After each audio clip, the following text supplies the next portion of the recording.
Hello everybody and welcome to my live stream. I am back with some more Tell Me Why. I'm very excited, very nervous about everything that's going to happen. I don't think I was getting to check everything of last time after, but to be fair, I was going around before going inside. Pretty sure. Or maybe I've just been here so many times that who knows. I don't think I can go over there, can I? Oh, I can. I can go everywhere I want to now. Woo! I've never been over here checking this area out.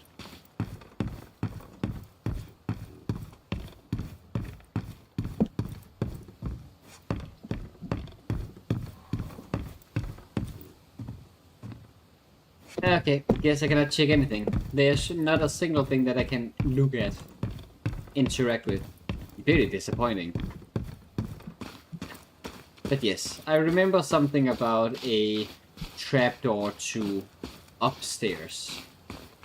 That'd be very cool to see what there is there. But yeah, there's nothing, so there's no options, no interactables. I'll go in. You want to take another look at the picture? It might help. Sure.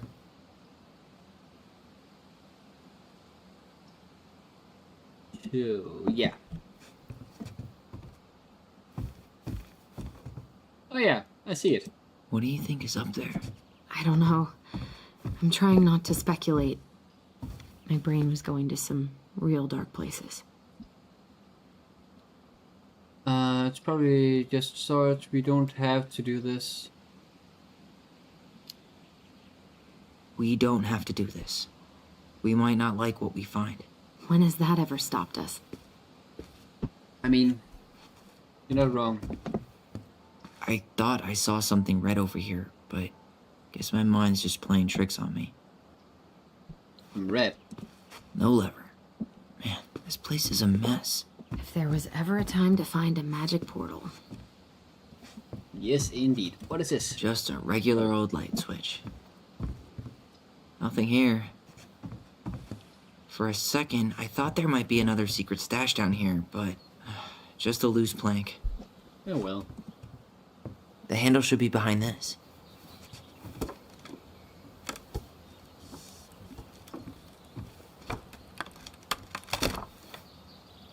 Ah, there it is. I was not even realizing that actually. It's opening up.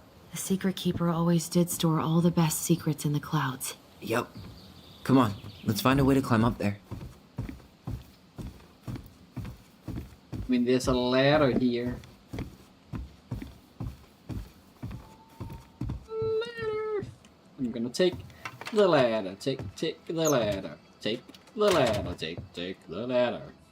Ooh, it's so pretty up here. Ah, we ready to find out what's gonna happen up here? I think we are. And then I'm gonna get very sad. Can you see anything? Why are you not going up with her? Nope, nada.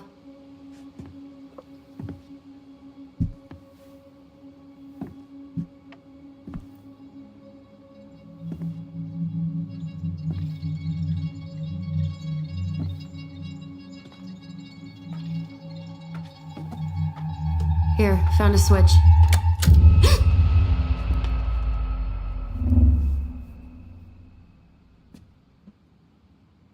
Oh, holy shit. Well, that shaved a few years off my life.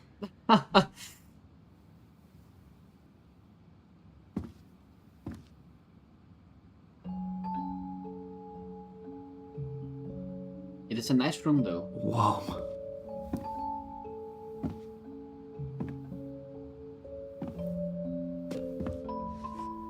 Sad that you never got to show it. Her story. Look, She left us something.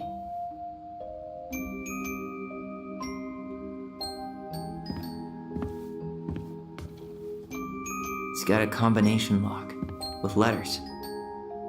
Do you think she hid the code somewhere in all this? Knowing Mary Ann, probably. Well, you want to do this? Yeah, let's start here. Well, this is gonna be very interesting.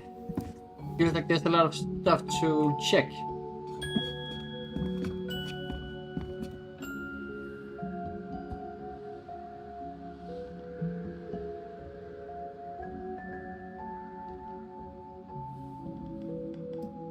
Before I do anything there.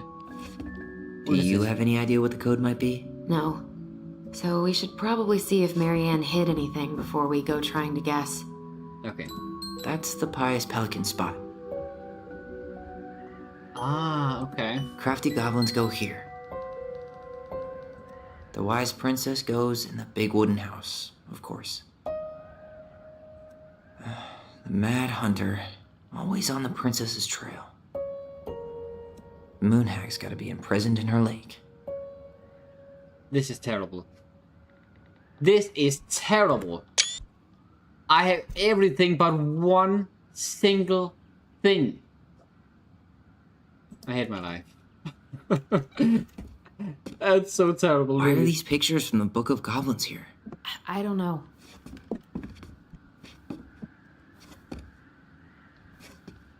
One single collectible missed.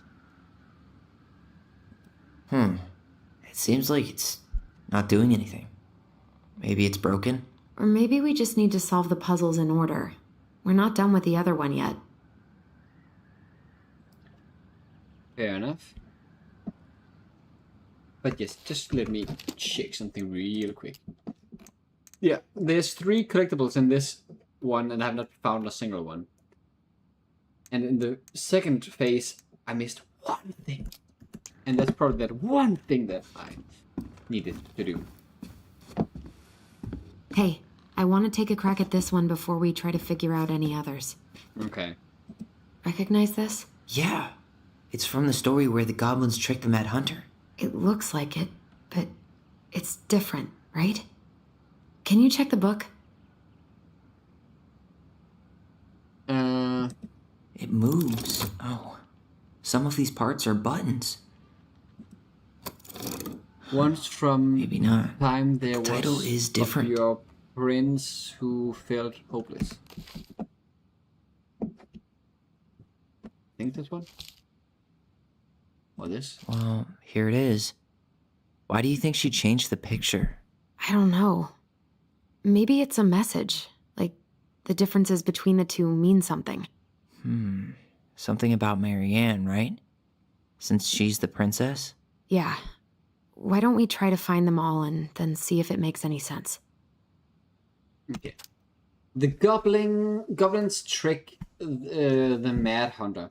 Once upon a time, in a castle just beyond the ancient and deep forest, the Mad Hunter was punished by the Gold Lady for failing to return with the wise princess. For your failure, said the Gold Lady, I will take your left hand. You will return to the ancient and deep forest and hunt the wise princess, and if you can bring her back, I will return your hand to you. Fail again, and I will take your right hand. The Mad Hunter could hunt with just his right hand, but if he lost both his hands, he would never be able to hunt again, and would no longer be a mad hunter, but only a madman. So the Mad Hunter returned to the ancient and deep forest, searching with his piercing eye for the wise princess. The crafty goblins were out searching for mischief. When they saw the Mad Hunter on the prowl, we cannot let him find the princess, said the goblins, and so they devised a plan. It was wash day, and the princess had hung her beautiful gown out to dry. They stole it from the line and stuffed it full of straw, and then returned to where the Mad Hunter was scouting the path of the forest.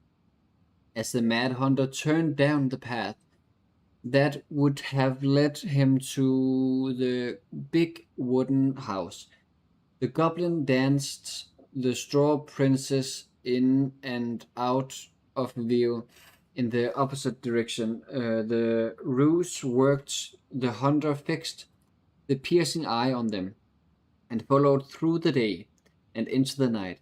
They led him away from the true princess. As night fell, the crafty goblins realized the error of their plan. The Mad Hunter was now hunting them. If he caught them, he would not be kind. So they put the heads together to come up with a plan. It did not take them long to realize where they should go. They led the Mad Hunter to the edge of the deep and icy lake, and when he came into view, they weighed the fake princess down with stones and dropped her into the frigid water. Careful not to plunge into the depths themselves, lest the moon hag them her revenge on them. The Mad Hunter removed his clothing and dove in after the fake princess. He followed the shape of the sinking princess deep into the chilly water down below where ice covered the lake's surface. Finally, he caught her, but when he spun her toward him, he realized she had no head and that her body was stuffed with straw. And then he felt a slippery fin brush his shoulder as the moon hag loomed overhead. The next morning, the princess went to retrieve her gown from the clothing line and found that it was gone. She immediately suspected the goblins of mischief and called goblins. Did you take my gown? The goblins emerged from their cave and nodded sadly. Now what I will wear? Asked the princess, sad and angry that she had lost her only dress. Let us explain, said the goblins. So they told the princess the story of the Mad Hunter, and then they produced his clothing, which was a bit large for the princess, but much warmer than her beautiful gown. She immediately forgave them. Thank you, my friends, she said, for rescuing me and for this clothing, which will keep me much warmer in the winter than my beautiful gown. The Mad Hunter was forced to remain below the lake with the moon hag, but she did not kill him, because even reduced to just one hand, he was too useful a servant. Lo, he plotted the day he would emerge to once again hunt the wise princess and earn back his left hand. And that is the story of how the crafty goblins rescued the wise princess from the Mad Hunter. So, what can we see on the picture? The pictures. There's something down here. That's not sorry. Okay, that's okay. So those are there no matter what. Okay. On the picture. Okay, spot the differences. So this one is for The sure Mad different. Hunter still has two hands here. So this was either before the gold lady cut off his other one, or after he earned it back? Which either makes it before most of the stories, or after. Yeah, at some point when she was running away from whatever the hell the Mad Hunter meant to Marianne. And the princess is not there. The princess is running away from the Mad Hunter. Who was sent by the gold lady, according to the story. Do you think the gold lady could have been Marianne's mom? I mean, she always used to say she moved to the end of the world to get away from her family. Huh. Yeah, you're right. Interesting. She ran away. Just like the princess is here. Huh. I mean, the goblins were here. Huh. No goblins. Yeah. In the original, the goblins managed to save the princess from the Mad Hunter. So we saved Marianne from something, but not in this version? I mean, there's no castle on this. Why do you think she added that castle in the background? See the color of the flag? It could be her mother's castle. It looks like the princess is running away from it. So Marianne ran away from home, and she grew up kinda rich? Maybe.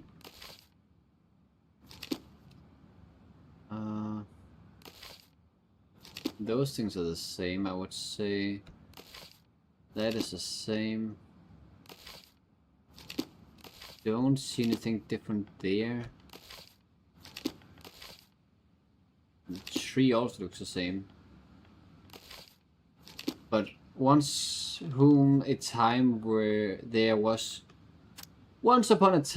a young princess who felt hopeless. And that is for sure different than this one. It's not the same title, so I guess that counts as a difference. That's it. Whoa. What's in there? There's an O, so that's one of the letters for sure. Pictures, letters. Have you ever seen any of these? All the pictures of Marianne I've ever seen were the ones hanging on the walls. Okay, so let's start with taking this. The gold lady. That was definitely her mom. So, did Marianne grow up kinda rich? Maybe. Would have been nice to have some of that. Indeed. Oh, poor thing. Why would she keep an old drawing of a pet in here? My birdie Polly, I'll miss you forever. I can't believe she was a ballet dancer. Marianne. And a good one, too. God, that's so not her. I mean, clearly it was. Did you know she studied engineering? No. It looks like she changed her major to visual arts. I don't think she actually got it changed. The paper's not signed and it's all wrinkled. Like someone tried to throw it away.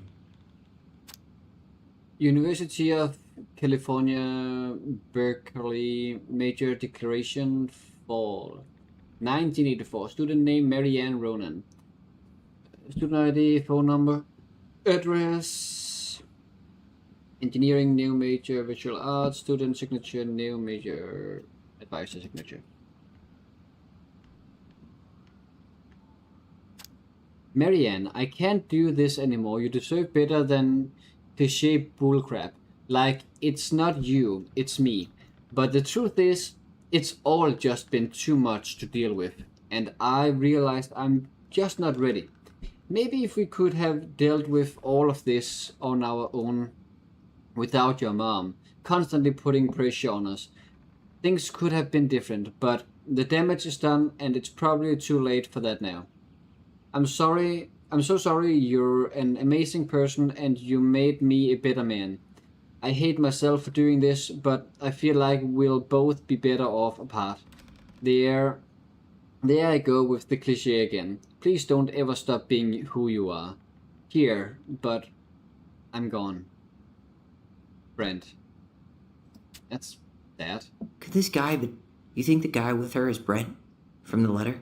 I would guess so. I just missed something because I was too fast at pressing because it's like, oh, Could this guy been any more cryptic? Oh, thank you. Thank you. Tyler, see that little light? I think we need to solve this one next. I think you might be correct. We'll get to those later. Let's finish this one, okay? There's also more stuff over here. Wait, do we have all of these? There's no way No, I need Gold one. lady stays locked up in her castle. Back in your pond, Big Frog. We'll let the mangy muskrat have his rock back. The Ice King goes in the forest, obviously. There you go, stalwart moose. Two more. And the two more I will probably find in here, but still that one that I will never, ever get. It's too late now. There's the gold lady again. She's all over the board. There was a figure of her in that stash by the Mad Hunter painting, right? Oh, yeah. So maybe all of this is related to what we found in there. Hello, Krogo. How are you doing? Thank you for coming by my stream. Really appreciate it. Hope you're feeling well. And I have no clue what your ad were. But, hello! Okay. Wait.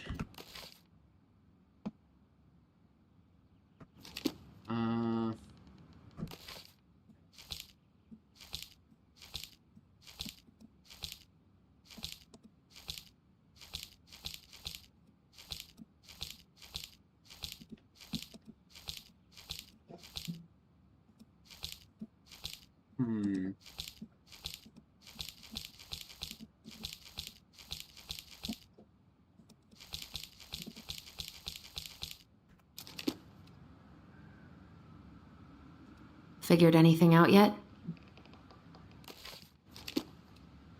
I'm stumped.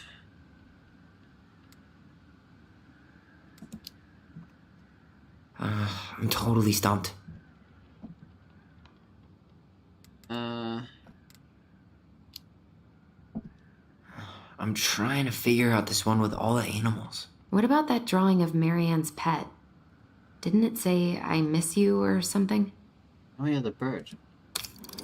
Hey, I can move the piece next to the gold lady. All these pictures. They look like images from Marianne's life before Delos, don't they? Well, some of them do anyway. Maybe that's it then. We need to figure out which ones are real? Okay, so that is the ballet thing. The princess dancing, playing violin, spinning wool.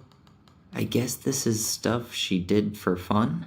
Notice how unhappy she looks in all these pictures? I don't think she was having any fun. Arts and crafts? The wise princess looks like she's trying to run away. And she's being watched by the gold lady. But the question is that the correct thing? Is none of them saying anything about engineer.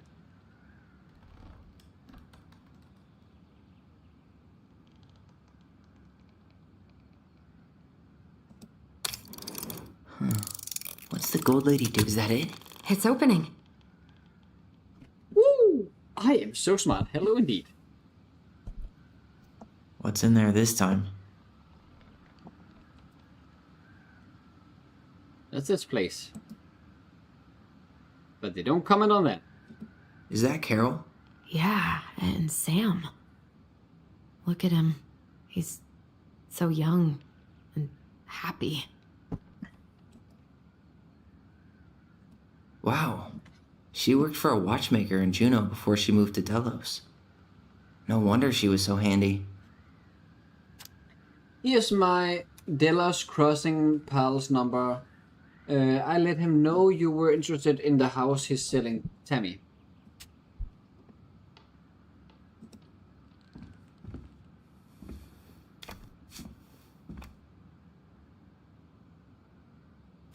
Salmonberry Park, Kodiak Island, Eco Village Arts Workshop.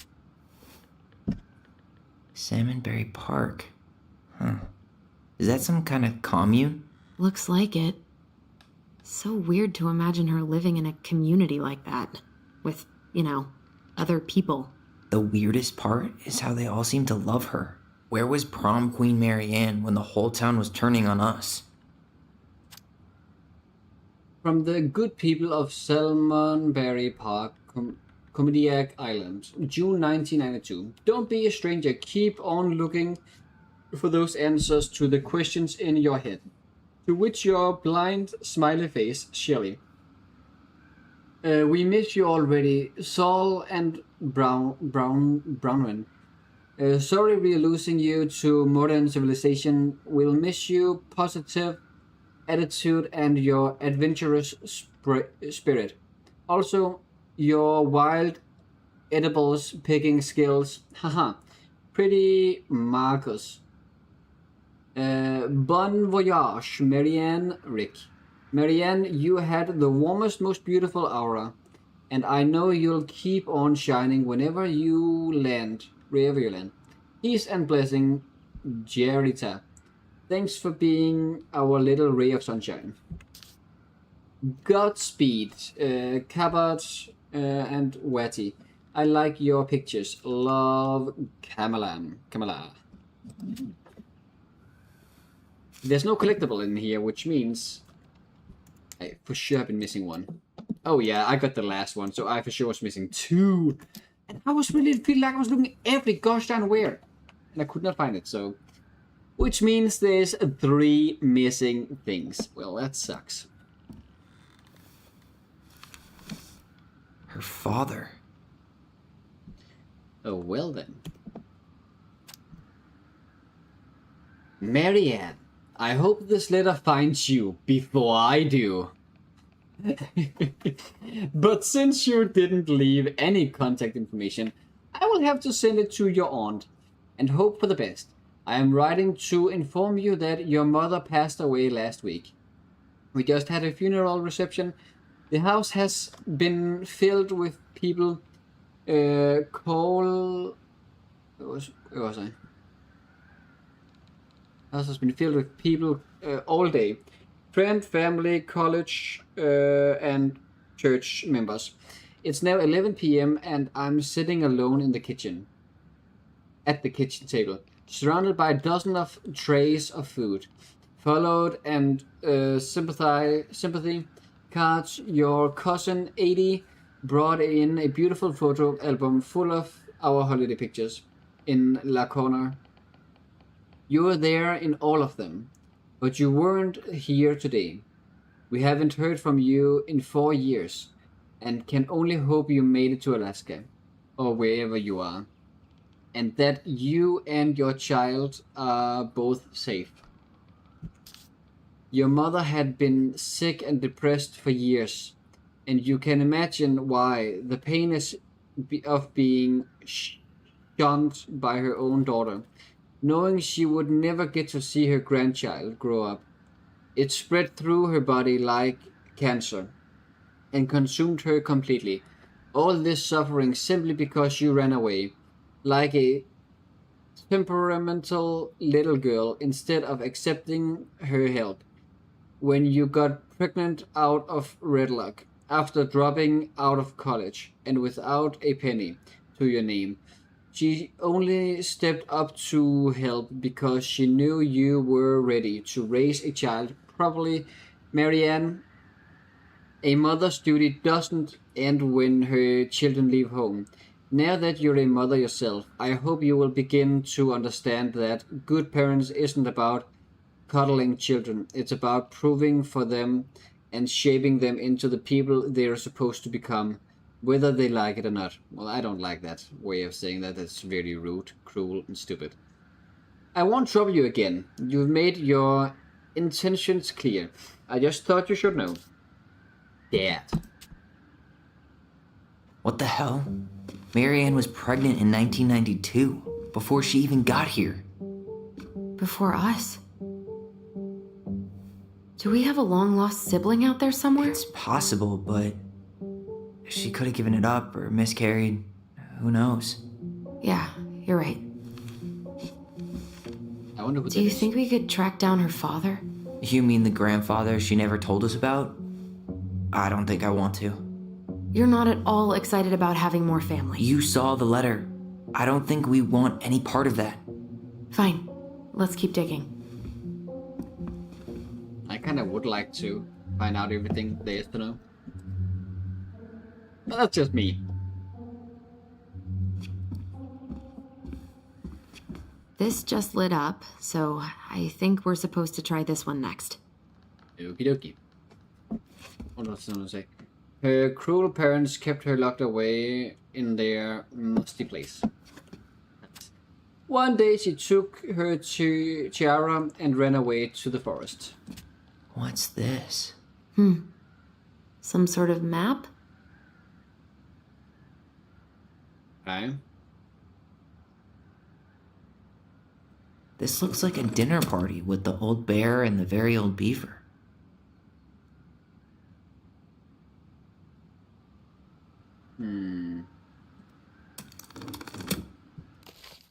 Okay, so let me just look at all of the pictures. There's a dinner party, I would say.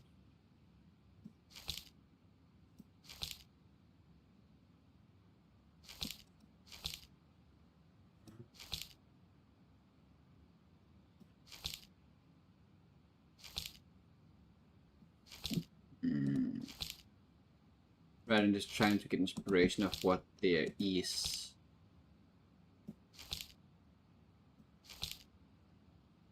But it's not gonna be easy. Maybe it's I need to do it in a specific order. That's the Gold Lady's castle. And then you enter the forest. What's that plant thing on top? Oh, those are definitely salmonberry flowers. Hey, that degree in outdoor studies is paying off.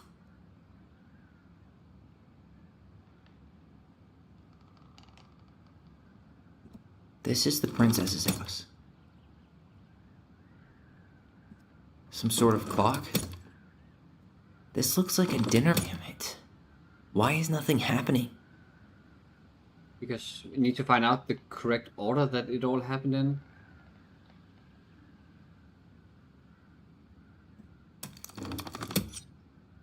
Some sort of clock? What's that plant thing on top? This is the princess's house. This looks like a dinner. Come on. You need help? Yeah, I'm stuck. Any ideas?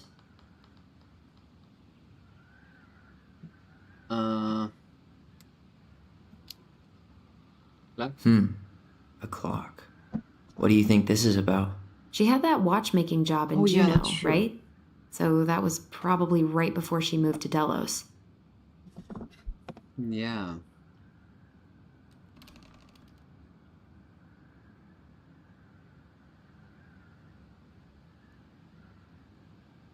So maybe it's What's that plant thing? Some sort of clock? This looks like a dinner party. Well, this is the princess's. Come on. This is the princess's house. This looks like a dinner party with the old bear and the very old beaver. okay. So that was indeed Yes. the end. Okay, What's in there? Another letter? another letter. The princess's loss. Uncover Is the this from the princess' Book of lost Goblins? treasure. Not that I know of. Well, sure looks like it could be.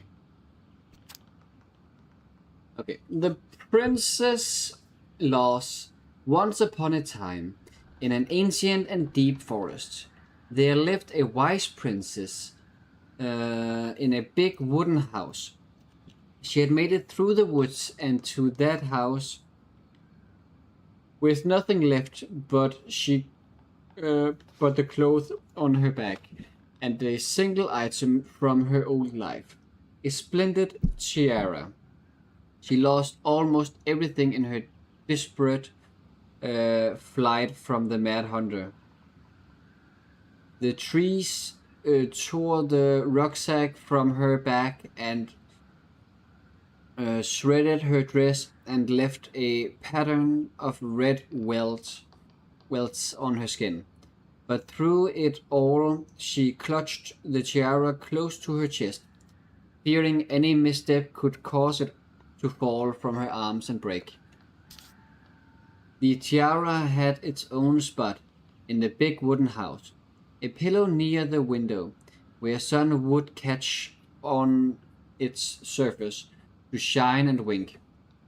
The princess could stare for hours at the tiara, marveling in its beauty, and running her thumb down its curves every morning. She would awake, and she would tend to it, polishing its every surface to be sure it shone as brightly as it possibly could. Then she would pluck it up, place it upon her head, and walked the woods feeling somehow more complete, because what after all was a princess without a crown, Every night she would place it upon its pillow, give it a quick kiss, and go to bed. On her way, she would pause and glance back to be sure it was still there. She hated to be separated from it, but she knew it was safest on the pillow while she slept.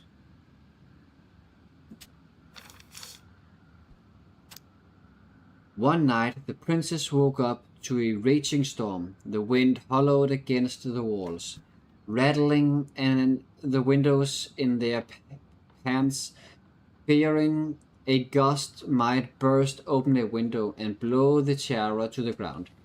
She plucked it from its pillow and brought it to the bed with her. All through the night, she held the tiara close, and in the morning she woke to find herself still cradling in the storm had passed, and the princess relaxed. That day was the same as any other, though she perhaps gave the tiara an even more thorough cleaning. Grateful as she was that nothing had gone wrong that night, she placed the tiara upon its pillow, gave it a quick kiss, and went to bed, pausing on her way to be sure it was still there. In the morning she woke up, sensed immediately that something was wrong. In the living room the tiara lay upon the ground, broken, dull, and faded. Nothing else in the room had changed. The pillow was exactly where she had left it. The window was closed. There had been no storm, no wind, no sign that anything at all could have gone amiss. Only the broken tiara, mute upon the ground. She picked it up and held it in her arms, with a grudgingly cry, but though she tried to fix and to polish it, it was gone, beyond repair, and with no shine left. The princess held the tiara through the day, through the next night, sitting in the same spot at the window where she used to polish it. When the sun rose, she looked outside, and her gaze fixed on a sapling. She remembered how this sapling had survived the winter, clinging to life. Despite the frozen, unforgiving earth, without a word, she went out and buried the tiara in the ground, beneath the sapling, and as the final scope of the dirt fell, the tiara fell truly gone, and with it the final link to her old self. She could only go forward and find a new place for herself. This world where she was no longer truly a princess in a tiara and a beautiful gown, but a worn woman alone in a deep and ancient wood. And that was how the princess lost her most precious treasure and her title.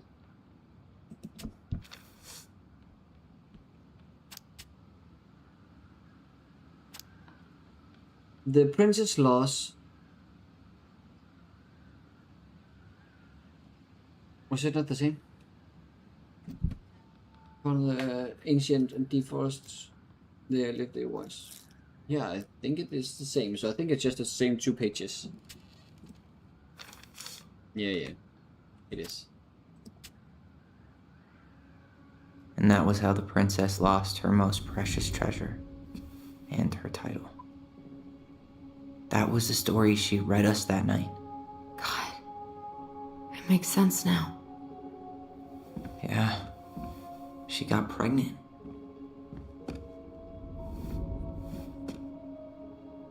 And she ran away to start a new life.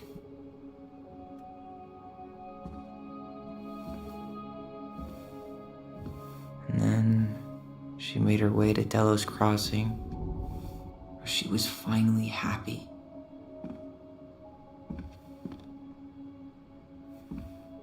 But then the baby died.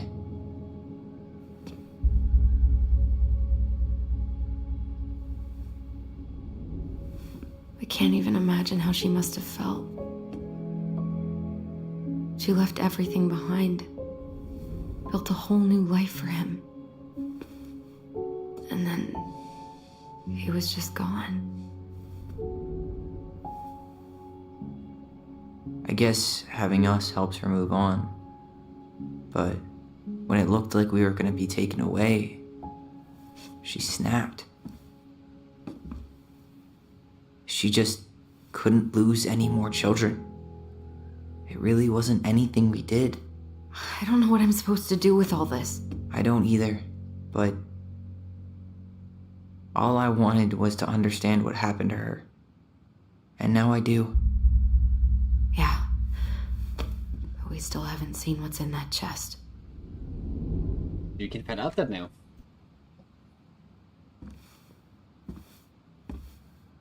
Okay, so how do we open it? It's easy. So that's an E, that's an O, and that's an E as well. I think so. Alright, should be easy enough. E, E, O. Right. Oh, I said another color. Red E. Oh yeah, the yellow. Why don't we just break this open? There's a crowbar right downstairs. What? No. You don't want to try and figure out what all this means? I'm so done. Yes. So done with riddles. No. That is easy.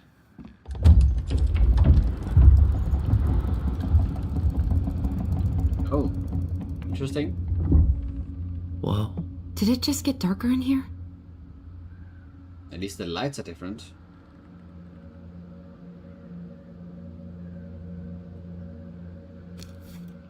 Ollie. She noticed.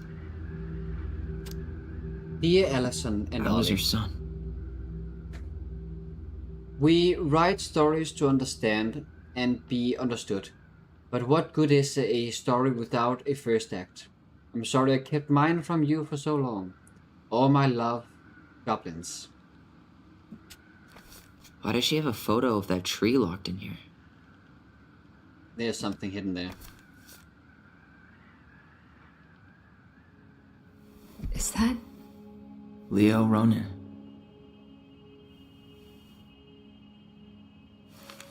Is it where she buried him?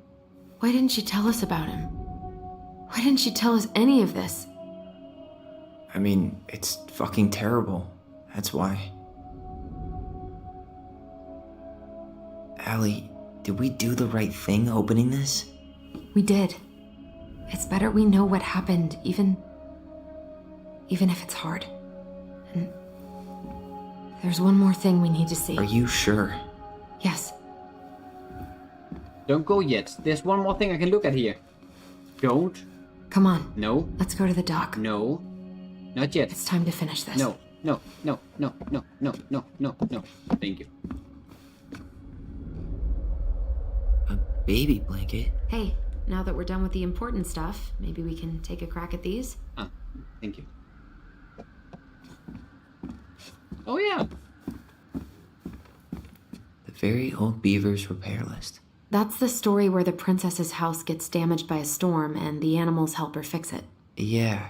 What did they do to fix it again?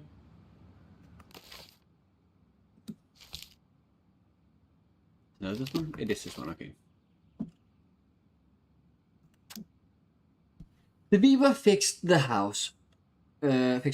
Once upon a time, in an ancient and deep forest, there lived a wise princess in a big wooden house. One night, in a particular violent storm shook the house. It shook the shingles on the roof and the planks in the wall. It even shook the beams on which the house stood, blowing the whole thing near to the ground. The princess hid in a closet, fearing the house would come down on her. As she slept in the morning, the house was still standing, but it was badly damaged. The storm had blown shingles off the roof and planks off the walls, and even bent a post upon which the house stood. The first two things she could fix, but the last concerned her. What will I do? This despaired the wise princess, for though she knew many things, she did not know how to fix the big wooden house. Just then, the old the old bear, came by to see if the princess had any trouble in the storm. When he found her nailing planks back into place, he said, "Stop, princess. Let me do that for you. I'm happy to do it," said the princess. "But if you want to help with the roof, you may." When the pair uh, were done with the roof and the walls, they examined the bent support post. "I could throw my body against it," said the old bear. "I am very large." He stretched up onto his hind legs, being sure the princess could appreciate how very large she was. Then charged straight at the post. He threw his body against it with an impressive thud. The impact moved the post but too far, and it ended up bent the other direction. The wise princess decided more precision was needed. She thought then of the very old beaver, who kept on excellently crafted dam. Perhaps she can help. She went looking for the very old beaver and found the industrious animals hard at work, slapping down mud on a part of her dam that had been blown apart in the storm. Most of the structures was unharmed because the beaver was very good at building things. The princess knew she had come to the right place. "Beaver," she said, "my house was damaged in the storm. Would you help me fix it?" "I believe I could do that, yes," said the very old beaver. And she paused at fixing her own den to follow the princess. The very old beaver examined the big wooden house and nodded. "It will be an easy fix," she said. And she set about riding the posts with loud slaps of her tail. When she was done, the wise princess stroked the beaver's head. "Thank you, beaver," she said. "The wind blew the shingles off the roof and the planks off the walls, and even bent this post. Now, thanks to you, I still have a home. Think nothing of it," said the very old beaver, who returned to work on her own den once again. That winter, the very old beaver grew ill, very ill. She was not able to fix her den, nor to gather food. When the princess found out, she set about delivering meals to the beaver. She bought stews of corn and beans and baskets full of bark and twigs from the beaver's favorite aspen. One day, the wise princess noticed that the beaver's den had begun to fall apart, set about fixing it, and though she was not as talented as the very old beaver, the fix kept the creature warm and dry. "Thank you," said the very old beaver. "Of course," said the princess. "You helped me when the storm blew my house near to the ground.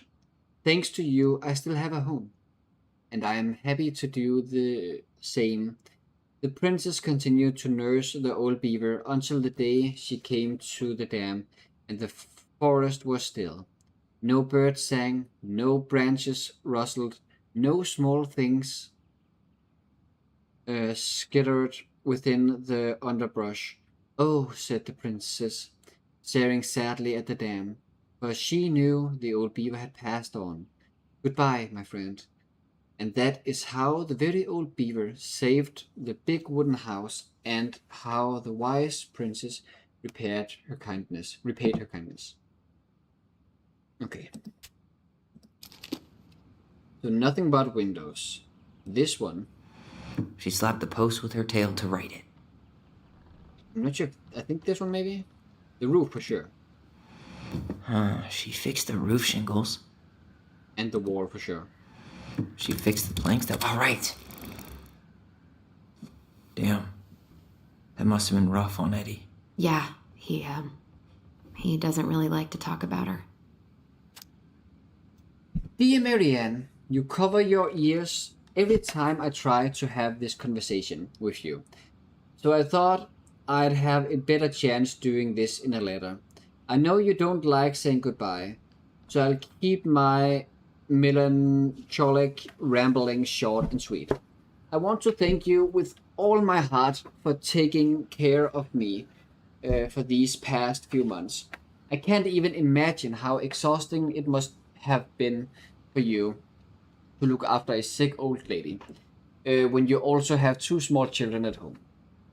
I know you want me to keep fighting this disease and hoping for recovery, but it's always been a great strength of mine to know when it's time to let go. And that time has come. I'd like to ask you for one last favor. Please take care of Eddie after I'm gone. My poor boy puts on a brave front ever since his father died. But I know he is in pain. I would be so much more at peace knowing he still has family. Maybe he could teach the kids how to fish. He loves spending time with them. Thank you for the warmth and the peace you brought to my life. Give the kids a kiss for me, will you, Carol? That's very sweet. And sad. The crafty goblin's good deeds. Of course, the goblins had to help out the creatures of the forest to pay off their debt to the pelican. Well, what did they do? You know, I don't really remember. Me neither. I don't know if I was reading it or not. I feel like I kind of was, but I'm not 100% sure. Good deeds. No, I was seeing it somewhere.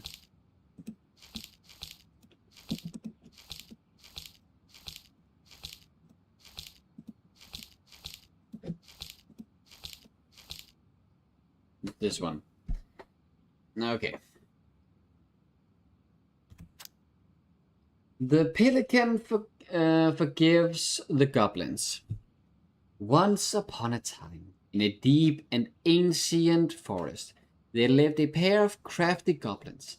In a cave below a big wooden house, they lived with a wise princess who shared as much food with them as she was able to. But it was never quite enough.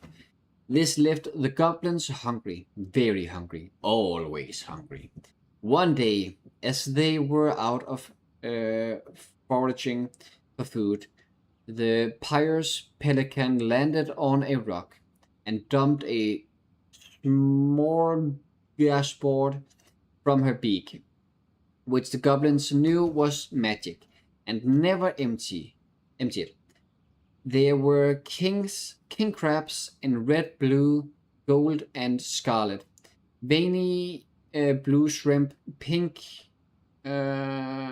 shelled scallops, oblong brown clams, purple spiny urchins, and even one prickly red sea cucumber. The food just kept coming. They watched as the pelican ate one clam and then took a nap. Do you think she would mind if we took just a little? Asked one goblin to the other. Her beak never empties. She won't possibly miss a couple of crabs, said the second, licking her lips. They were agreed, and so they kept over, flitched some crabs, and ran. The goblins scoffed the crabs, but when they finished, they found that they were still hungry. She won't miss a handful of shrimps, said one goblin to the other. The goblins scoffed the shrimp, but when they finished, they found that they were still hungry. Maybe also a few scallops, said one goblin to the other. The goblins scarfed the scallops, but when they were finished, they found out that they were still hungry. So they went back for clams, and then urchins, and finally even the sea cucumber. Finally, they were not hungry, but there was also nothing left. Just then, the pelican woke up. "What happened to my food?" she asked. Unable to lie about it, the goblins confessed their crimes. The pelican was dismayed, but she was a charitable hearted bird, and she could tell the crafty goblins were growing little creatures. "Goblins," said the pious pelican, "I will share my food with you, but you must, in return, follow my example and be as generous with others as I am with you. Take that to heart, and I will have considered your debt paid." "But we have nothing to give," said the goblins. "You have your nimble hands, and your crafty brains, and your loving hearts," said the pelican. The crafty goblins realized how much they had to give, and for the rest of the day, they looked for ways to help the other creatures of the forest. They found that stalwart moose struggling with an itchy, hard-to-reach spot on his back, and so they climbed up and gave it a good scratching. Next, they helped the old bear, who could not get the honey out of the narrow beehive. They climbed up to the top of the tree with the hive and then dropped it, cracking it open. Finally, they found the princess crying over a loss she would not speak about. So they rubbed their little arms around her in a great big hug and stayed until she felt better. When they were done, they returned to the pious pelican. "Did it feel good being as generous as I am?" asked the pelican. "It did," said the goblins. "I'm glad," said the pelican. "We all have problems that we don't solve on our own. But if everyone goes about with generosity in their hearts, then there is always someone on hand to help, but we all must commit to do so, or there may be no one there to help you when you need it." This made sense to the goblins, and they thanked the pious pelican for her food and the lesson. Of course, by this time they were hungry again, and that remained an ongoing problem until the day stalwart moose taught them to fish. But that is another story, and that is how the pious pelican forgave the crafty goblins and how she taught them charity. Very sweet, and once again, I feel very close to crying a lot of times because it is very, very sad, a lot of the stories.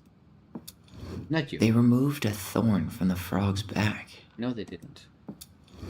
Actually, I'm not sure. I was like to press on this one. They gave the stalwart moose a good scratch on the back. That is true. And it did help the beehive. They broke open the beehive for the bear. They hugged the princess when she was crying. Nailed it. Our lives would have been so different if their friendship hadn't gone to shit.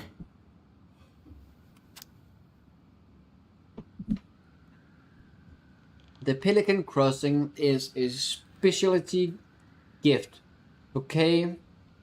boutique located near the Oshia Glacier watering to Gastinio Channel. Tourists as well as Delos Crossing locals is specialized in an assortment of high quality products from home accessories, handmade souvenirs to personalized apparel and locally made art.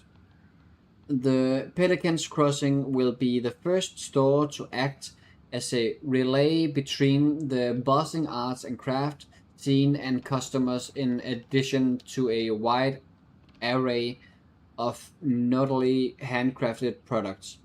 The consumer will enjoy friendly and knowledgeable customer service from veggie store co-owner Tessa Veggie and up-and-coming artist Marianne Ronan. This business plan is prepared to obtain financing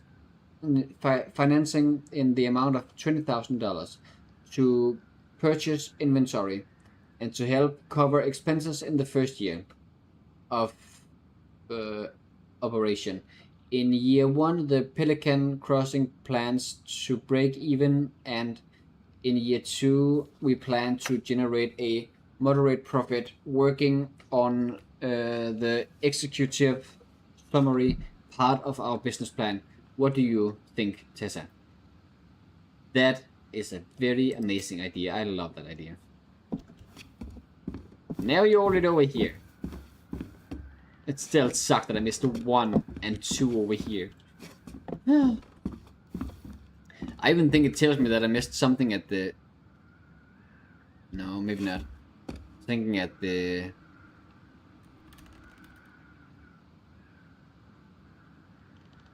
graveyard.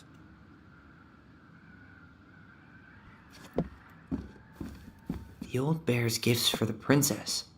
I'm totally blanking on that story. What did he give her again? Why don't we open up the book and check?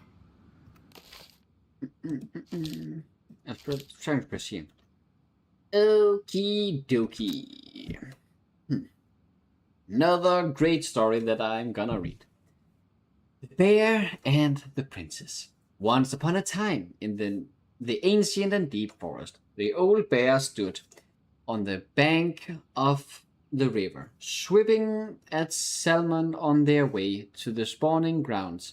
Just as he'd got his paw on a particularly bad one, he heard a woman shouting for help. He considered simply eating his salmon, but then she screamed again, and he lumbered over to investigate. After a short walk, he found the princess clinging to the top of the tree, with a wolf snarled and snapped at the base of the tree. Old Bear would normally not get in the middle of such a situation. After all, as a fellow predator, he understood the wolf's need to hunt, but when he saw the princess, he was struck by her beauty, and he knew he had to help. With a great roar, the bear heaved onto his hind legs, rising to his full height.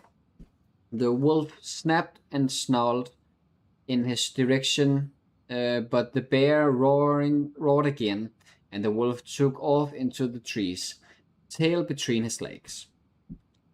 The old bear fell back down onto all fours and stared up at the princess.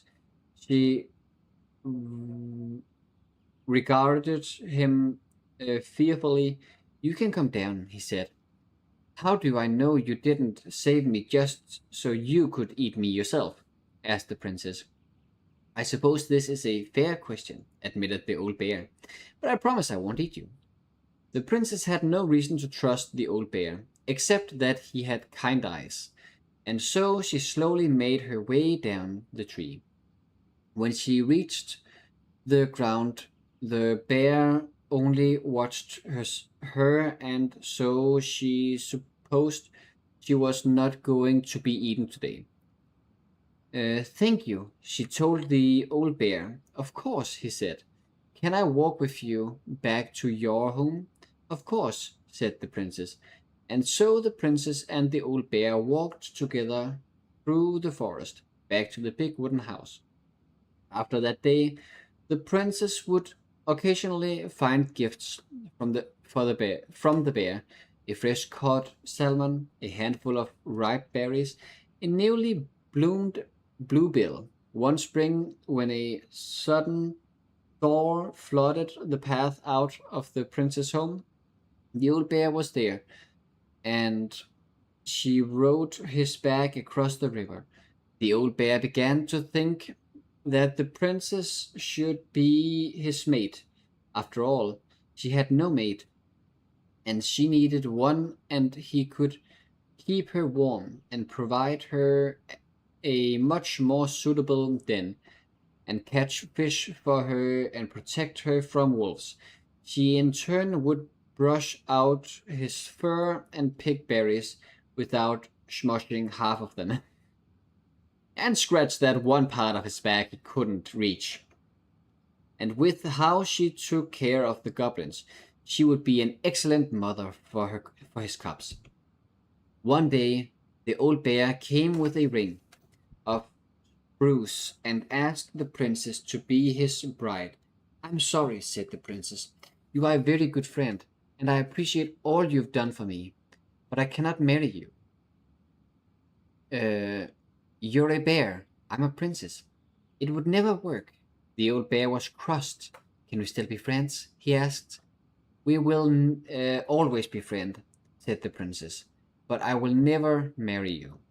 The old bear and the princess carried on their friendship, and after 1 year, he tried again to ask her to be his bride, but once again she refused him.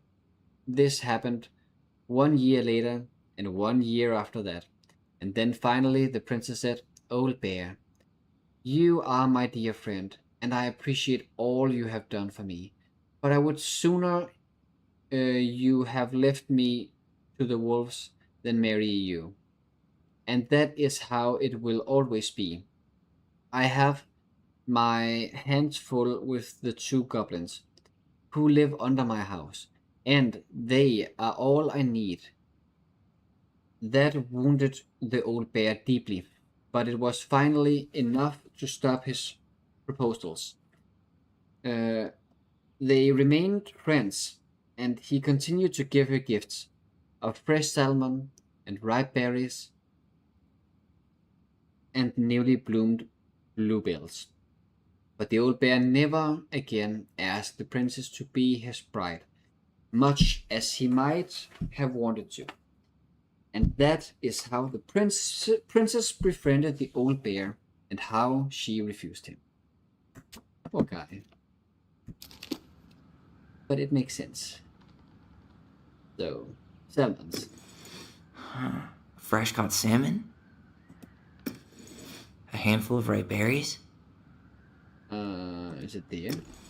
Some roses, maybe? No. Actually, I'm not sure. A newly bloomed bluebell? Nice. Man, he had it bad. Just couldn't let go. Sorry for the note under the door, like a prison inmate. You okay? I stopped by and rang a couple of times this week, but you didn't answer.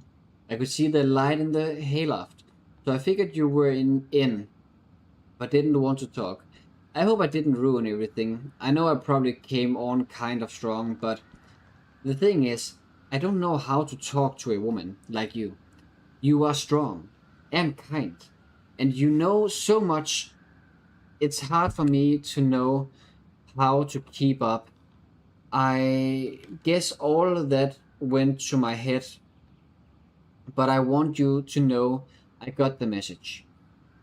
And I'm gonna get out of your hair now, and there doesn't need to be any bad feelings. We can pass in the street and say hello or not. It's okay. Yes, I noticed your car was leaking, so I put some sealant in there. You might need to take it to the shop, though. Let me know if you want me to come with you, because sometimes these guys try rip you off.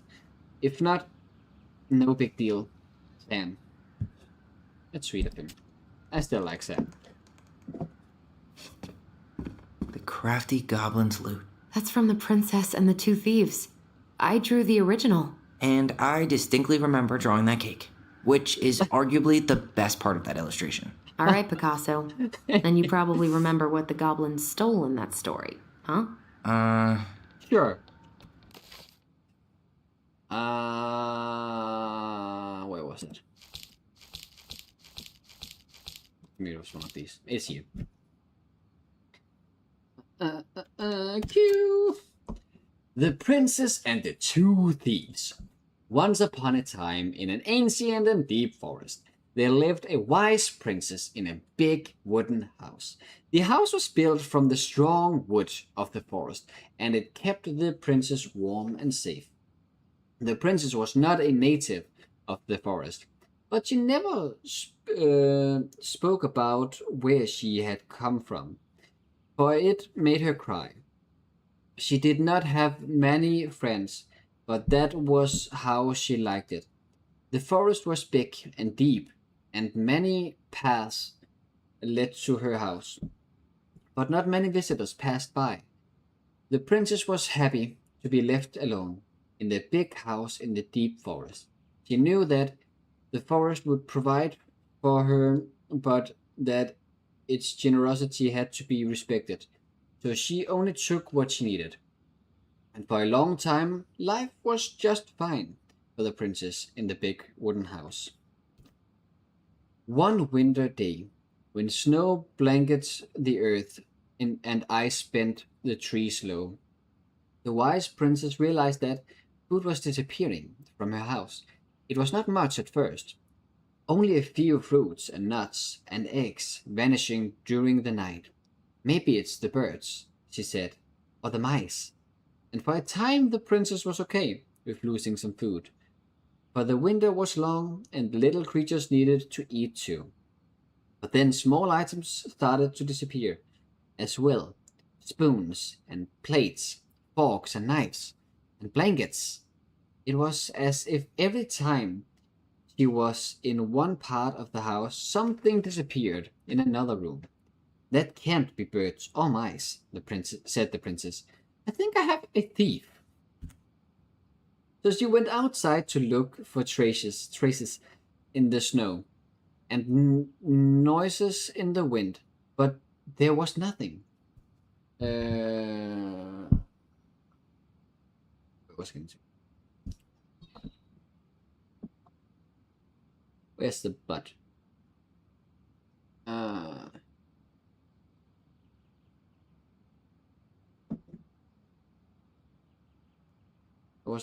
But there was nothing to be found, nor to be heard. That's strange, said the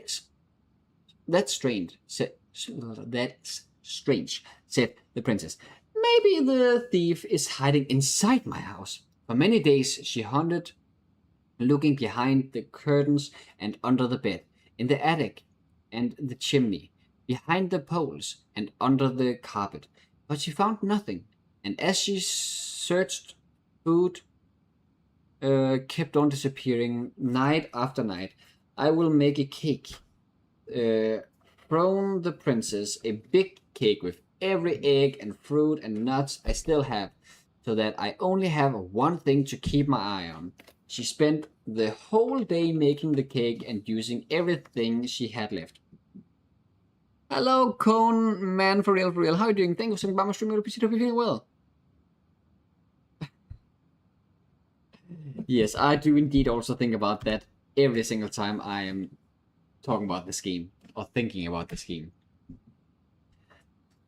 The cake she made was so big she could hardly carry it. If I manage to protect the cake, I'll be able to survive the long winter, she said. So she added a lock to the oven, and she kept the big cake safe inside. But the next morning, the lock had been opened, and the cake had disappeared. At first, the princess cried because that cake was the last of her food, until the snow melted. But then she noticed 2 trails of tiny feet in the spilled flour, and she followed the tracks to a hidden hatch in the floorboards. This is how the princess realized that 2 tiny thieves were living under her wooden house, right below her feet. Okay, so let's just go back. What was they stealing? Not much first. Only a few fruits, nuts, eggs. Okay. Fruits. Maybe they took some of the princess's fruit? Eggs? I'm pretty sure they stole some eggs.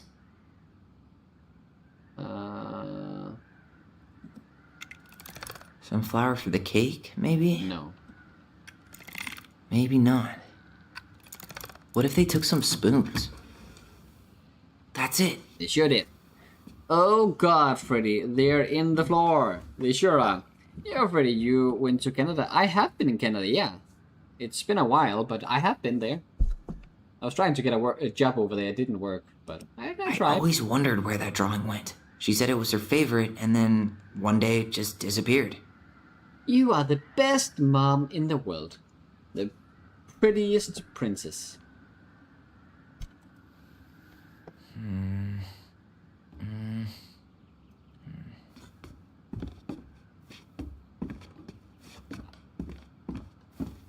I wish she just explained all this to us. I really wish that I was finding the last 3 collectibles, but oh well, here we are with me not finding that. It hurts. You really want to go? You sure we've seen everything? Yeah, let's go. Either way, I'm ready for this to be over. Me too. Really wish that I was not missing 3 things.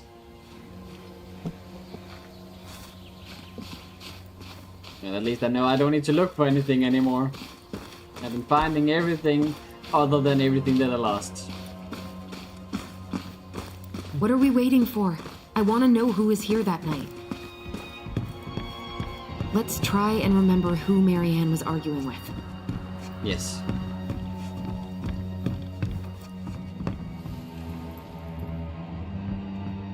Remember.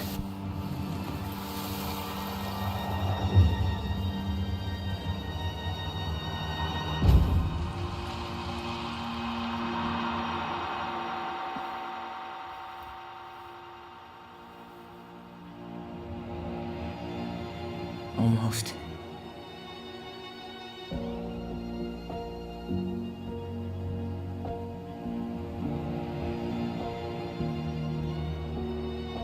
Is that her? Tom? Tom Vecchi is our father?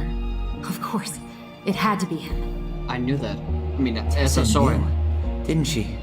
Yeah, she must have. That's what she didn't want to tell us. God, Marianne and Tom? I know. What should we do now? Yeah, call him out here and make him tell us what was going on. And if he won't? We know his secret. He will. Tom? It's Allison. We need to talk. We know it was you.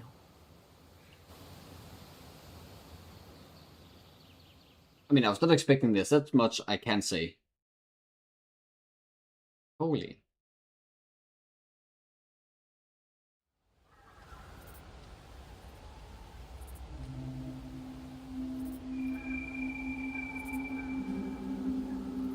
I got a question. What's the scheme about? Basically, 2 kids they were sitting up killing their mother and then trying to find out why. Let me take the lead on this. I know him better. One of them is trans. I thought I did, anyway. So, Sure. Whatever. As and long he as we thought get that answers. it was because of that fact that their mother tried to kill them or kill him. But yeah, a lot of stuff have happened. So very interesting.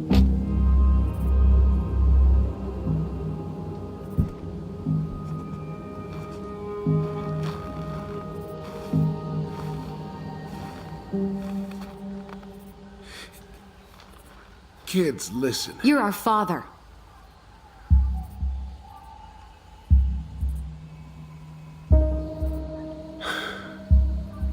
Yes. You knew how bad it got out here. How little we had. Why didn't you help Marianne? You mean all the money she wanted? Well, we didn't have anything to spare. Well, that winter was rough on everyone. You would have starved out here if not for all the free food we gave you. Don't act like you had anything to do with that. That was all Tessa. That's a cruel presumption, young man. Oh, the maybe it was Tess's idea initially. But I supported it. And your mother was happy to live off our handouts. You tried to burn down our barn. You let Marianne drown. You tried to burn down our barn and knocked Tyler unconscious. I never meant to hurt anybody.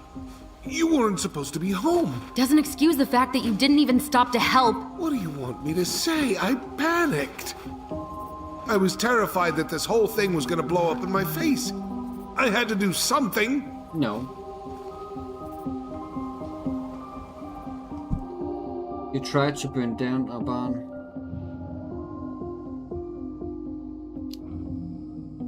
So what do we do now? We tell him he's gotta fix the mess he made, one way or another.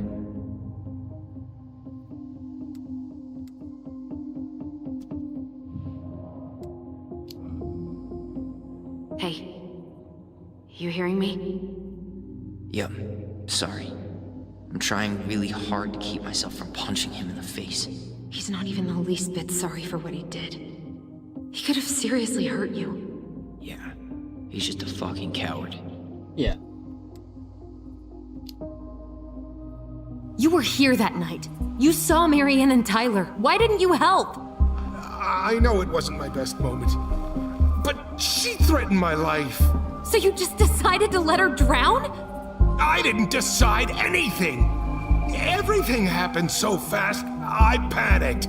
And by the time I got to town, Brown was already on his way out. There was nothing else I could do. That's wrong.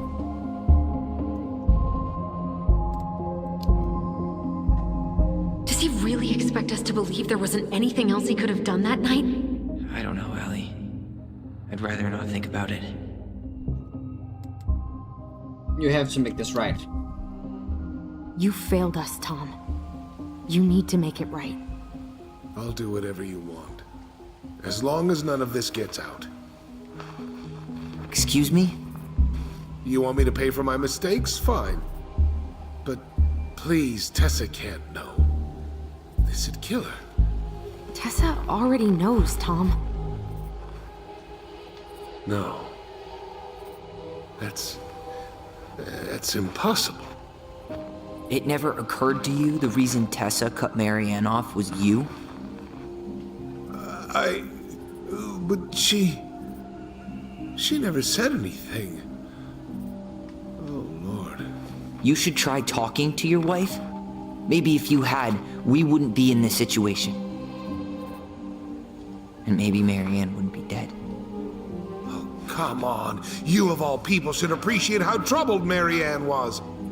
She was unhinged. Something like this would have happened sooner or later. That's insane. You preyed on her. You banded her. I mean, both.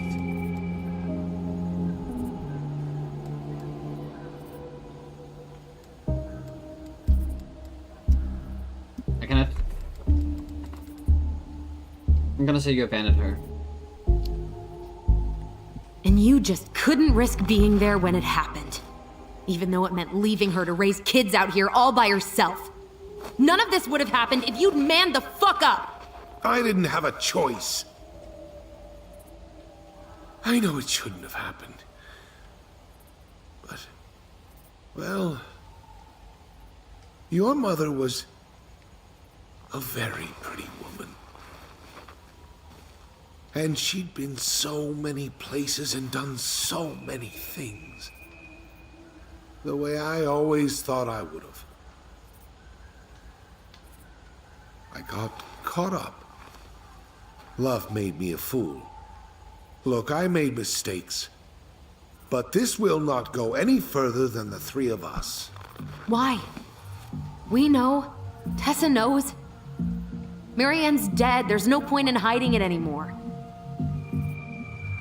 He's afraid it'll tank his campaign. Am I wrong? Jesus, Tom. I've kept your secret all these years. I don't want to go spilling it, but I will if I have to. What? Yeah. Your little story about self-defense. I've never told anyone how Marianne really died. That is That true. night, I came out here because I was worried about your mother.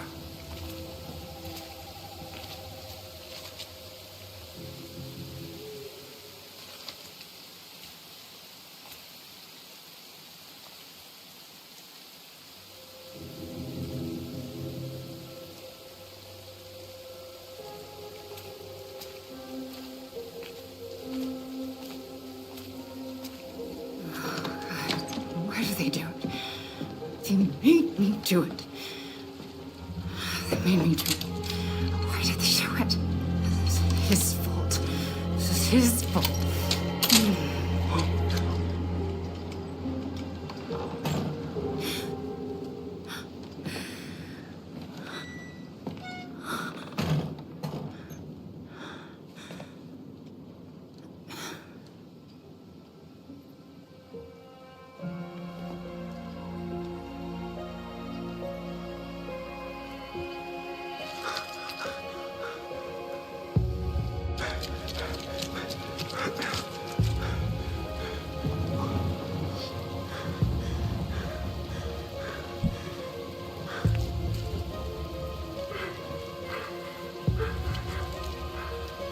Hunter.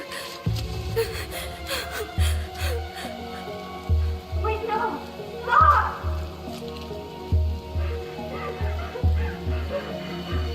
Alvin! Alvin!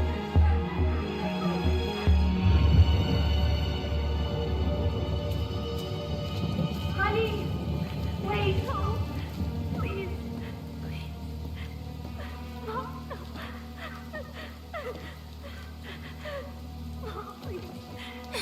Do this. I'm not gonna hurt you.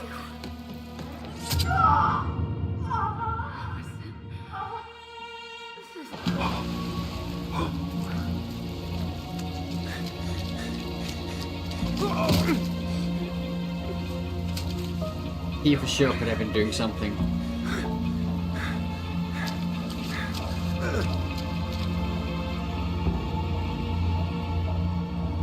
He was a coward.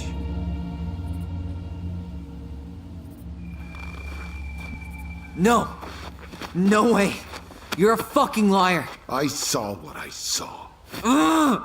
You're manipulating us just like you manipulated her! Tyler! You're not listening to this, are you? Be good thing smart is- about this, The Allison. good thing is I already told Are you sure you want this to get out? Yeah. You've got way more here to lose than he does. His name will be all but clear, but you'll be a killer. What will your uncle say? I already told him. And Michael? Hmm? Well, the whole town might turn on you. No. Don't touch her.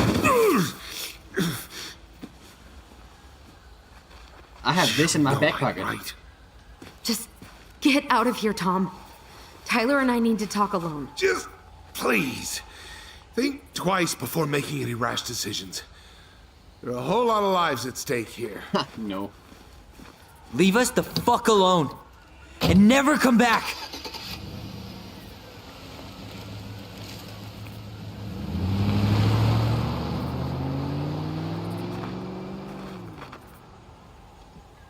I am sure that this is gonna be fine.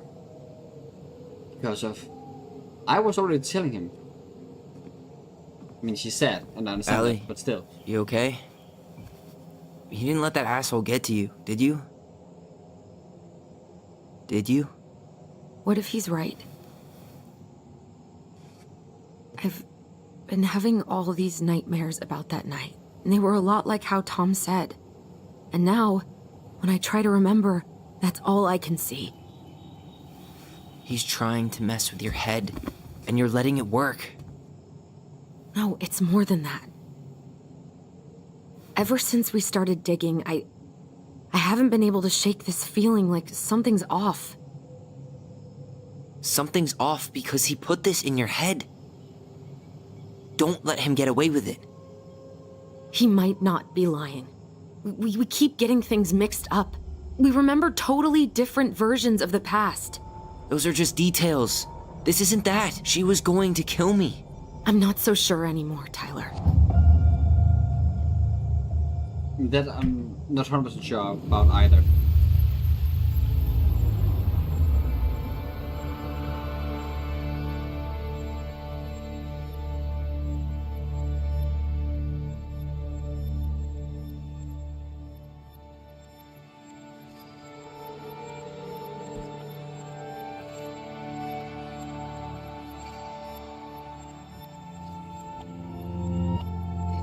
This is for sure not balloons, sorry. But how are you? Thank you so much for streaming, really appreciate it, hope you're feeling well.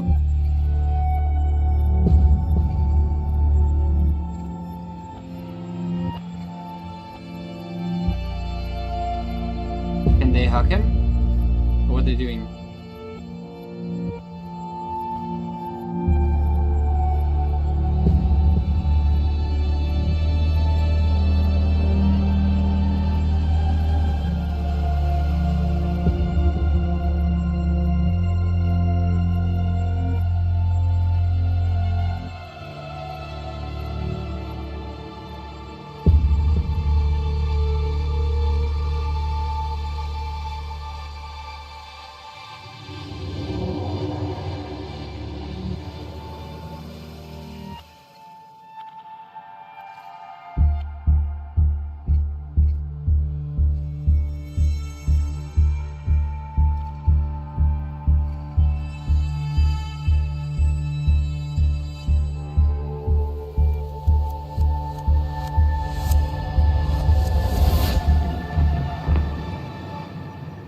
Oh my gosh, there's two different memories. She of it. had a gun pointed at me.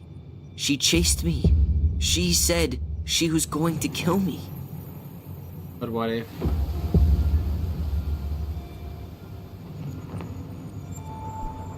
She threatened Tom with those exact same words, with the same gun, on the same pier. The thing you said to Eddie the other day got thrown back at me.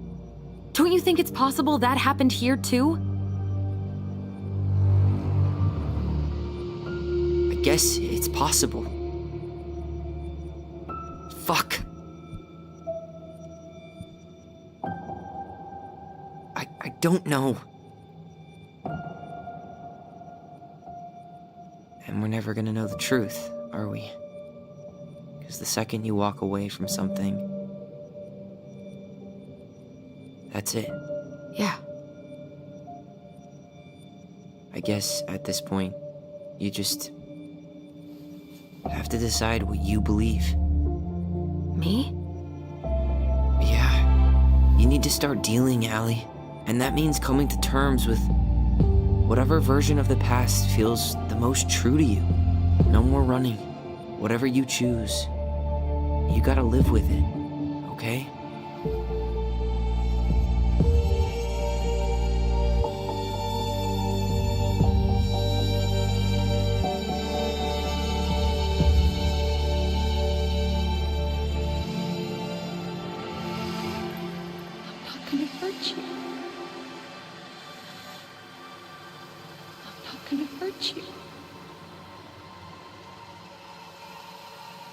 I'm going to kill you! I'm going to kill you! I'm not gonna hurt you. I'm not gonna hurt you. I really don't know which one is the correct one. I'm not gonna...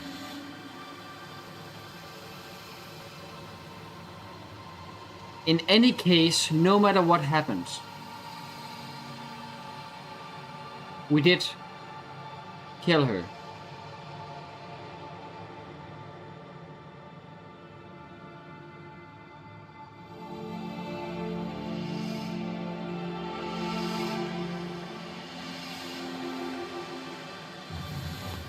Both of them is possible. In any case,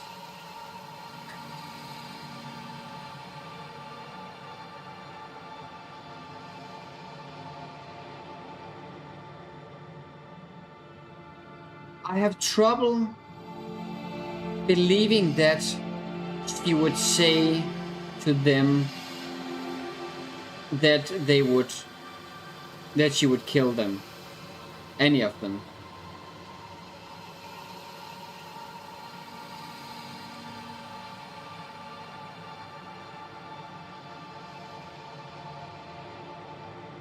But I'm also not sure if it will make us feel better if we are saying like, yeah, that it was just killing her, and yeah.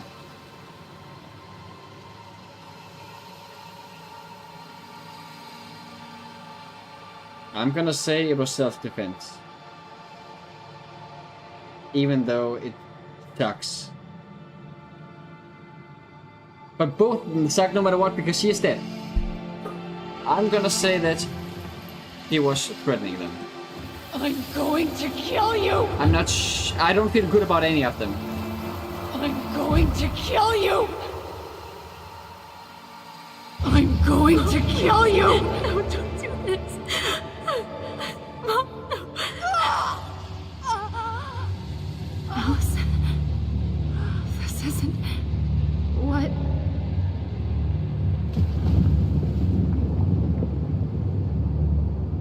Sorry, Cone, that I was not choosing what you was wanting. I'm not sure Marianne what is couldn't face being separated what is from her good. kids again. And the only way to make sure that never happened was for all of us to go together. I know it in my heart. I'm gonna I go with saved what you. I feel. What I feel is You correct. saved us. I know. I'm not sure which one is. You did the right thing.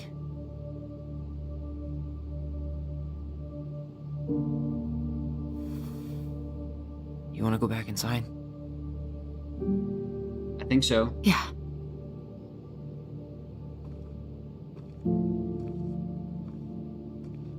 Both of them can be correct, but in any case, we will never know.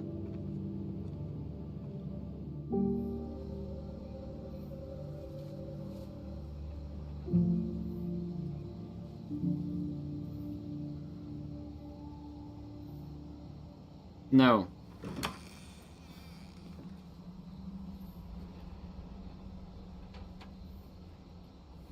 Hey, peep what I just found downstairs. What do you think? Will it have aged well, or just gone bad?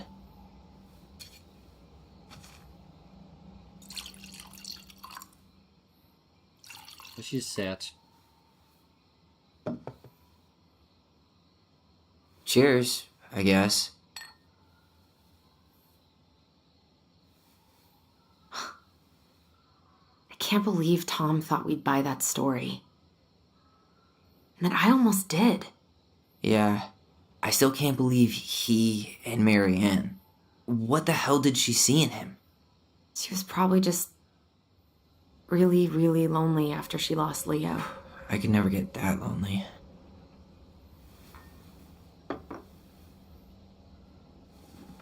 Listen, with everything that's been going on, it got me thinking about our voice. Like, that maybe we should stop using it. What? I just don't trust it, and I think we'll be better off without it. This morning, I kept getting these horrible visions of you and Marianne and Eddie. Visions? Like our memories? Yeah, but different. It was all my worst thoughts brought to life. You were in my bedroom saying I abandoned you. Eddie called me a snake. I'm sorry. I should have been there for you. It's okay, I was the one who walked out. I can't let that happen again. I don't think it will. Something's been pushing us to find answers. And now we have them. Maybe I'm wrong. And if it stays bad, we can stop. But I really want to keep what makes us, us.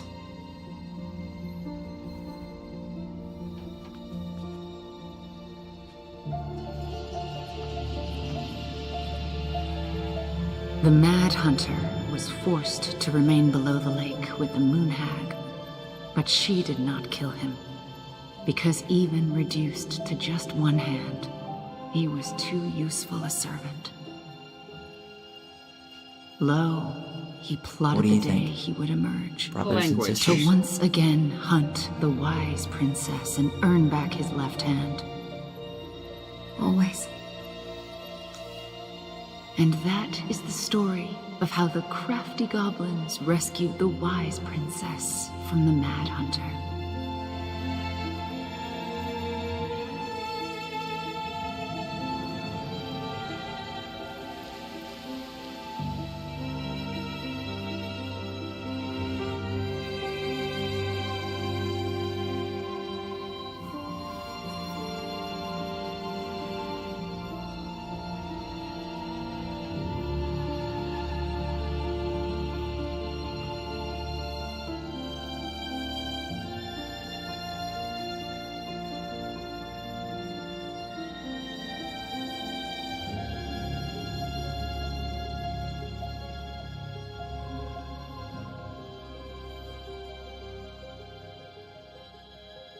So I did not get to choose anything about telling it to everybody else or not. I guess that's something we'll never find out what is gonna happen if we're gonna do that. But it's fine. I'm very curious about what the other shows would have done though. But I'm always curious about that when playing these types of games. In any case, I still have more achievements to get through, so I will try to do those off stream. Which is including getting the last collectibles. Maybe I'll make a video where I'm seeing what happens when I find all of the collectibles. Maybe. No promises.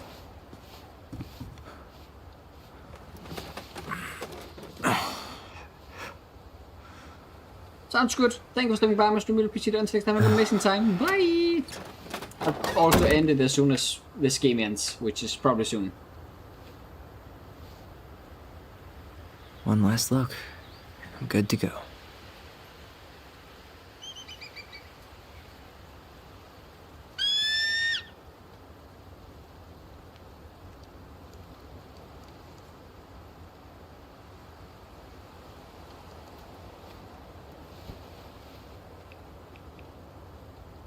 Hey, it's me. Hey, me.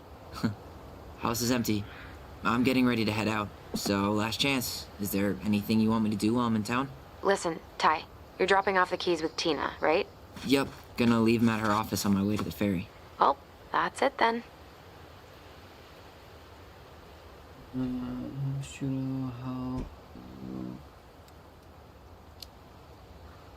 How are you? Good, actually. Really good. You? Same. You know, emptying the house really cleared my head out. Thanks for doing that. The observatory really needed me this week. And after everything that happened, I just felt like I needed to keep some miles between me and Delos Crossing. No worries. You still loving your therapist? Gail, yes. I was actually just doing some letter writing she assigned me as homework. It really helped me get some perspective. That sounds awesome. Oh, Juno. How's Juno? Big and full of people, even without tourists. Michael's been writing up rules for the apartment. I need your support against his whole food policy. Just refuse to sign anything until I get there. Okay? Okay, but you better hurry. If he gets his way, we'll only have one small shelf for junk food. What? Heresy. I'm gonna need like twice that just for snack cakes after my surgery next month. I know, right? This cannot stand. What about Tom? Did you see the article I sent you about Tom losing the election? Ah, yes. I saw your message right before derby practice, so I didn't have time to read it. But I did cackle at the headline. Did you picture Tom's face whenever you went in for a block? No, but that is a great idea. Anyways, I'm glad Tessa finally left his ass. Karma is a bitch. Sure is. I'm very Okay, happy about I'm gonna how hang up that now. ended up. See you tonight. Okay, I'm gonna take one last walk through the house and then head to the ferry. Drive safe. Pretty sure that's the only way possible in the old Allison Mobile. Love you, Tyler. Love you. Nice. It's too bad Tessa closed her cafe. That other place just doesn't quite hit the spot. That's fair. For Sam. I should have probably run these by his place. Or just drop them off at Bernie's. Yeah. Oh well, it's fine. Sucks to suck, Thomas Anthony Fecky.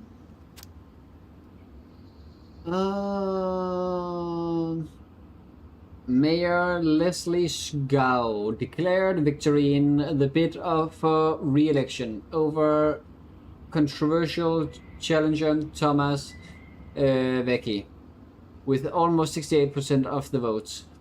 FFCOW's triumph was the widest margin of victory in Dallas Crossing history.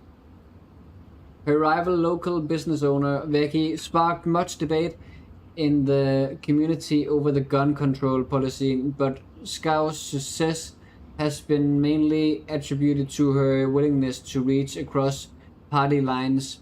Many in the community say her re-election came as no surprise.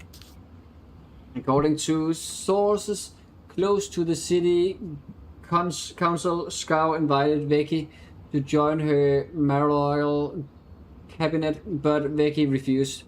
Vecchi declined to comment on the election results, except to say that he plans to focus on his family and other business pursuits. Some of the community were baffled by his comments, given the recent shutting of Vecchi's business, the higher popular Tessa's cafe managed by his wife. Tessa Vecchi is a separated statement. Ms. Vecchi announced that she was ending her thriving business to focus on personal and spiritual matters. Oops. Probably well deserved. Huh. Well, at least she finally dumped his ass. Dearest Tyler and Allison, I am writing this letter from Juneau International Airport, where I will soon board a plane to Manila on missionary assignment. I apologize for not coming in person to say goodbye, but I was called to make this decision alone to carry it out on my own as well. I'm sure you understand that sometimes we must follow without questions the prompting of the Spirit. I will not be coming back to Dallas Crossing for some time. Before I go there, I still have something I feel I must confess to you both. Perhaps because I never found the strength to confront my husband, I have never been able to forgive Marianne for her betrayal. I truly did love you both like my own children, and I always tried to forgive your mother for her unapologetic lifestyle. But when I discovered that you were the fruit of her affair with Thomas, I wanted her to suffer like I was suffering, and I brought down on your house the wrath I never dared allow to unfold in mine. I've been deeply ashamed all these years, and I'm surprised how much better I feel with it out in the open. The greatest thing about truth is the peace it brings it to your life. I hope you can find in your heart to forgive me. You have taught me once again how love will bring you further in life. Something that Marianne had been trying to show me all along. Take care of each other, always in his steps, Tessa. Okay.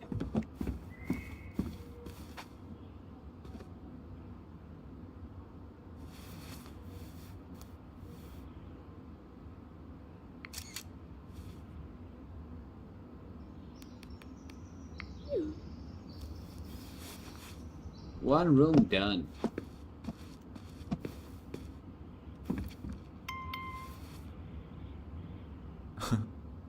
Oh my gosh. Great reaction.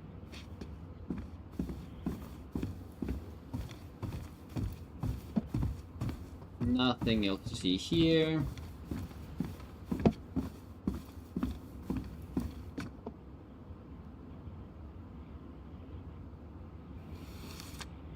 Then we need to have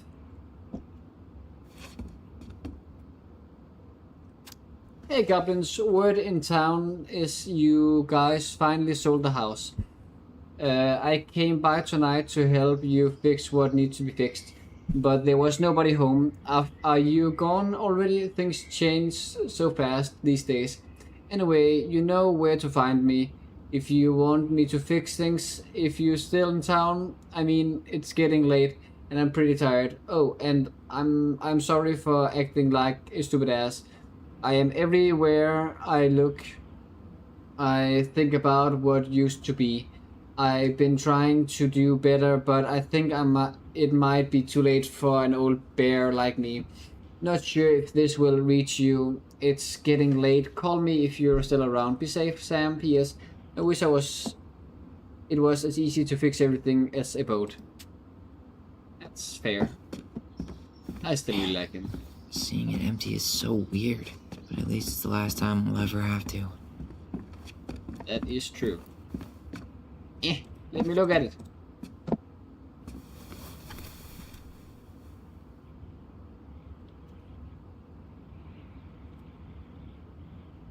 Oh, that's cool. I love that. I miss those kind of pictures. They fancy. The holographic kind of things.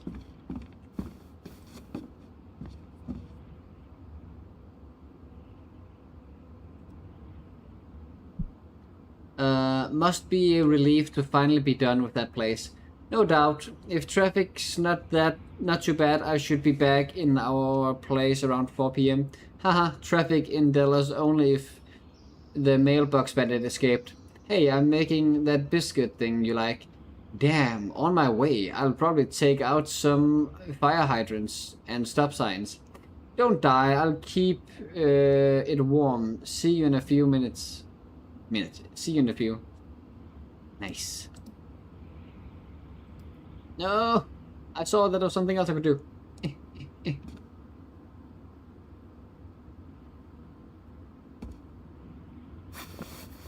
I was taking a nap. That I have with me, perfect.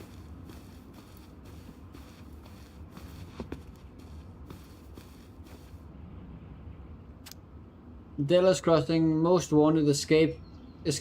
Fuzzy Bandit puts mail at Peril again. Once again. Great.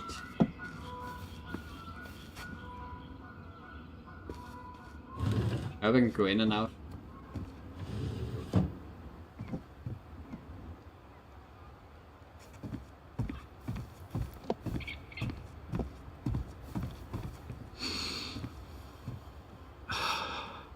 Gonna miss this. Yeah, this is a very nice view. One more jog down memory lane, Mr. Ronan? Hey, I'm having a private moment with me, myself, and I here. Okay, carry on. I love that we can listen to each other like when we are far away, and I love that we're still using our thoughts together.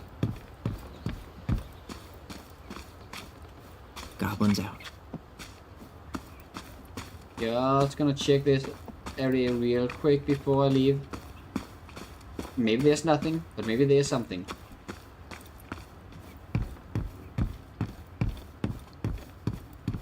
Probably. Yeah. Time to move on. Fine. You never know if there's something or not.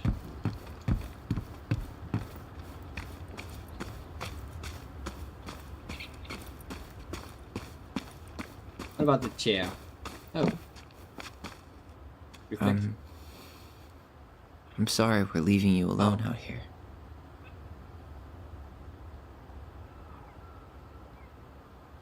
Yeah. That's it. The Bye, Leo. brother that he never knew about.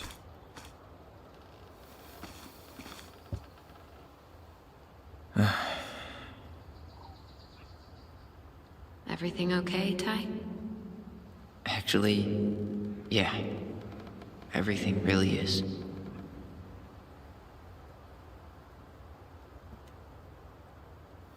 It's good. But boy oh boy, I wish that I had that kind of bond to someone like that, if we could just talk with each other through our minds. It sounds like such an amazing power. I could also see its downsides, but you know, mostly pretty cool.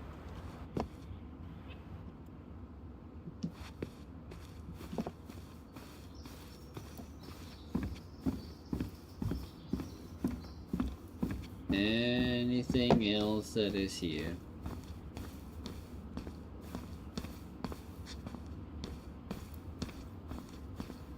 Just trash that I was missing.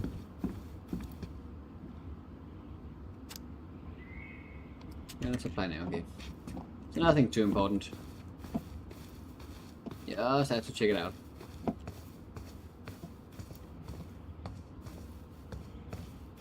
Nothing there.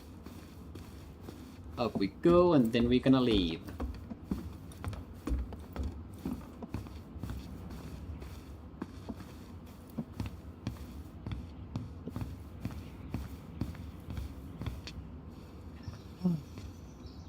Certainly hope the new owners are Mr. or Mrs. Fix-It.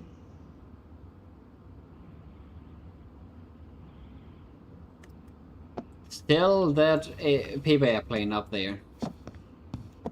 Crazy. Goodbye, room. Goodbye, room. Goodbye, man on the moon? Sure.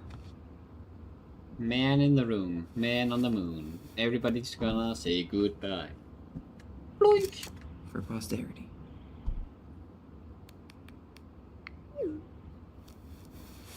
And it's gonna send another. Oh my gosh.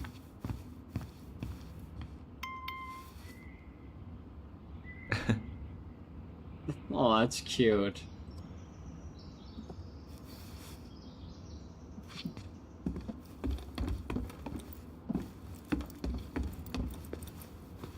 Oh well. Time to leave. Leave the house for good.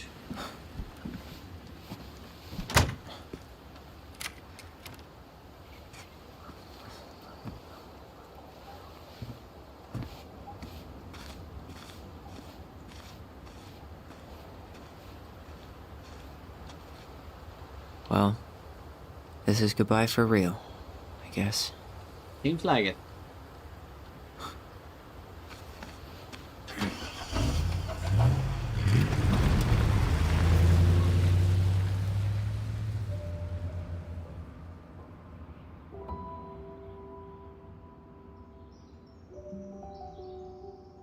Hey, Aaron. It's Tyler Ronan.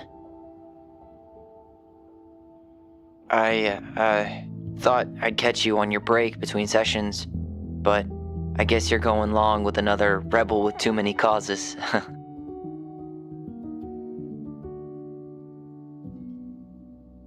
I know I haven't reached out since I left Fireweed, but I just wanted to say, well, you were right about grief, about it going in circles. This morning, I was out on the porch staring at the fog, and my mother, she just tumbled right out of me. But it was okay.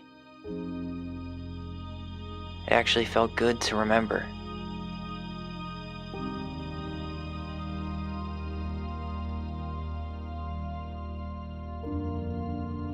Anyway, give me a call back if you get a chance. I'll see you around. And thank you.